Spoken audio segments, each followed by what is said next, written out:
The book of James, chapter 5, verse 16 says, "Confess your trespasses to one another and pray for one another that you may be healed. The effective servant prayer of a righteous man avails much." Three things I was reminded about this passage. One is that God calls us to have a genuine conversation with that person who perhaps have sinned against us, or with the person whom we have sinned against. We find this in the Bible because it is usually not what we do. And to do this very thing is very difficult. Above all reasons, I think it is our pride that does not allow us to humble ourselves and ask for forgiveness or extend the forgiveness. Or perhaps it's very difficult to do this because we are deeply hurt. Nonetheless, this is the very reason why God calls us to have that genuine conversation, because it is the only way we'll be able to understand each other.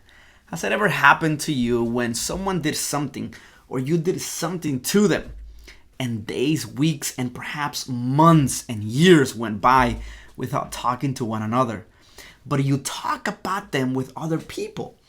And then finally one day you confront yourself and that person and have that difficult conversation.